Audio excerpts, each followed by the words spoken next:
এ যেন এক নাটকীয় ভাগ্যবদল। 2 দশক আগে দেউলিয়া হতে যাওয়া কোম্পানি এসকে হাইনিক্স এখন দক্ষিণ কোরিয়ার শেয়ার বাজারে শীর্ষস্থান দখল করেছে। 2000 সাল থেকে এই স্থান ধরে রেখেছিল স্যামসাং। 2002 সালের দিকে ঋণে জর্জরিত হয়ে মার্কিন কোম্পানি ম্যাক্রনের কাছে বিক্রি হয়ে যাওয়ার মতো পরিস্থিতির মধ্যে পড়তে হয়েছিল এসকে হাইনিক্স প্রতিষ্ঠানটিকে।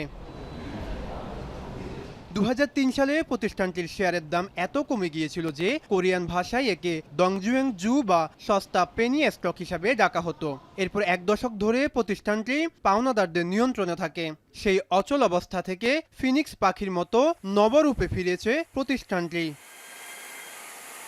কিন্তু 2023 সালে মেমোরি চিপের দাম কমে যাওয়ায় পুনরায় বড় ধাক্কা খেয়েছিল এসকে হাইনিক্স, যার ফলে সে বছর $500 কোটি লোকসান গুনতে হয়েছিল প্রতিষ্ঠানটিকে।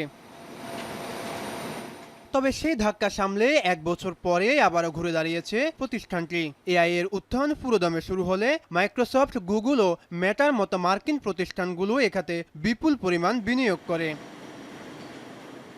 বিশ্বজুড়ে চলমান এআই এর জোয়ারে নিজেদের ভাগ্যকে নতুনভাবে গড়েছে এসকে হাইনিক্স। ফলে চলতি বছরে তাদের শেয়ারের দাম বেড়েছে 340%-এরও বেশি, যা স্যামসাং ও মাইক্রনের মতো কোম্পানিকে ছাড়িয়ে গেছে।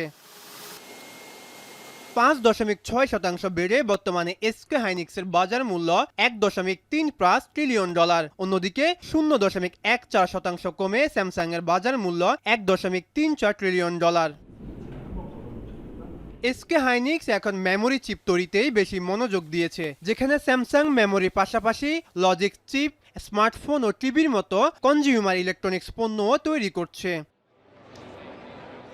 বিশ্লেষকরা বলছেন, ধ্বংসস্তূপ থেকে এসকে হাইনিক্সের এই উত্থান দক্ষিণ কোরিয়ার কর্পোরেট ইতিহাসে ঘুরে দাঁড়ানোর অন্যতম এক নজির হয়ে থাকবে।